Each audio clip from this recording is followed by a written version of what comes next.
Hey, it's Daniel from Theology is for Everyone. I'm back with more insights in Matthew.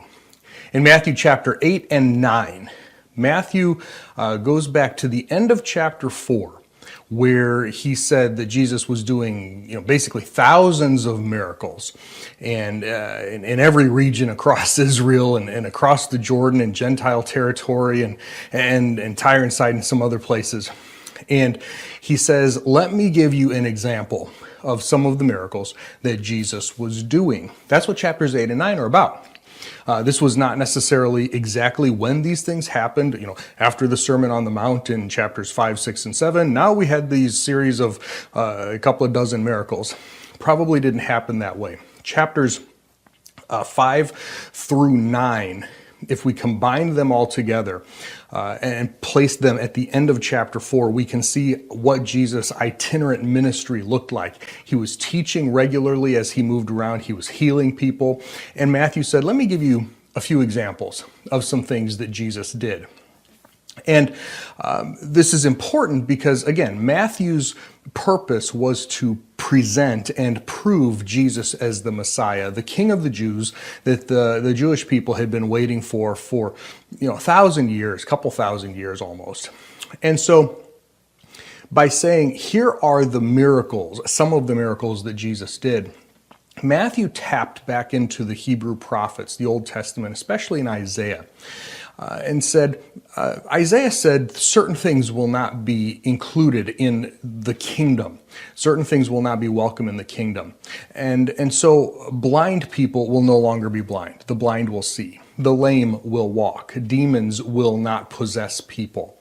And so Matthew said, let me show you some of the things that Jesus did. Look, in chapter 8, he cleansed a leper.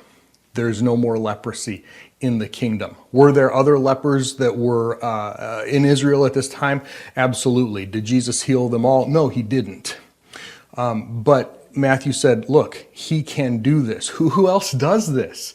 Who else does this? And says, I am the expected king, and my kingdom is ready and here. I'm going to skip the centurion servant for just a second. He went to Peter's house, and Peter apparently was married, had a mother-in-law living there, and she was sick. Jesus said, get up, your sickness is gone. He stilled the storm, right? He woke up and said, what's going on? Where's your faith in me? And the disciples in verse 27 said, what kind of guy is this? What kind of man is this? It's one thing for a disease. We've seen doctors cure diseases, but nobody looks at a storm and says, you're done, and it stops. Who is this guy? This is one of those things that shows this is probably fairly early on, although we'll see as we continue in Matthew that they were pretty slow on the uptake. And they did not learn quite as quickly as Jesus wanted them to learn. He cast out demons in Gentile territory and in Jewish territory both. In Matthew records that this probably was Gentile territory because there was some pigs there. And by the way, I should note that it's pretty interesting here that we see demonic handiwork. Demons destroy. Demonism is nothing to mess with. We've got these two demon-possessed men who were out of their mind, and they were naked and they were crazy and they hurt each other and they hurt themselves and anyone who got around them. And we see this over and over in the Gospels, where demon-possessed people, the demons were hurting them. And they said, don't send us to the judgment. We're not ready for the judgment yet. Send us into those pigs over there. And Jesus said, go into the pigs. And what did they do? They destroyed the pigs. That's what they do. They destroy. It's nothing to mess with. I want to go back to the centurion for just a second here as we wrap up chapter 8. Only 2 times in the Gospels do we read that Jesus was amazed at something or he marveled at something. And this is one of them. A centurion who was a leader, a Roman soldier, a leader of at least 100 centimeter, percent, 100. A centurion was a soldier who led at least 100 other soldiers. And he had a servant who was sick. And some of the other gospel writers said that he was a friend to the Jewish people. And so he sent some of the Jewish leaders to ask Jesus to come heal his servant. And Jesus, as he went along the way, the centurion sent others of his friends and said, please come and heal my servant, or please heal my servant, let me put it that way. And Jesus, yeah, I'm coming. And as he neared the man's house, the centurion himself came out and said, whoa, hold on a second. I know you can do this from a distance. I just was hoping that you would say the word.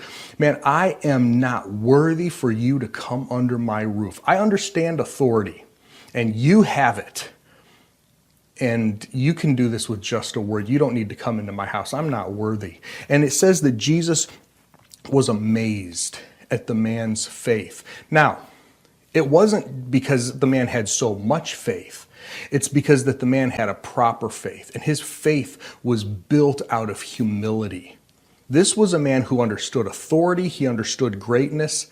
And he humbled himself to this Jewish carpenter rabbi, because he realized there was something about him that was different than anybody else.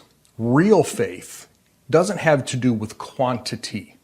It has to do with quality. And the quality that God is looking for in faith is humility, a humble faith. This is exactly why the Jewish people missed Jesus the first time around, is that they did not humble themselves. And we'll find in chapter 23, Jesus will say, you're not going to see me again until you say, blessed is the one who comes in the name of the Lord, which is an act and a statement of humility.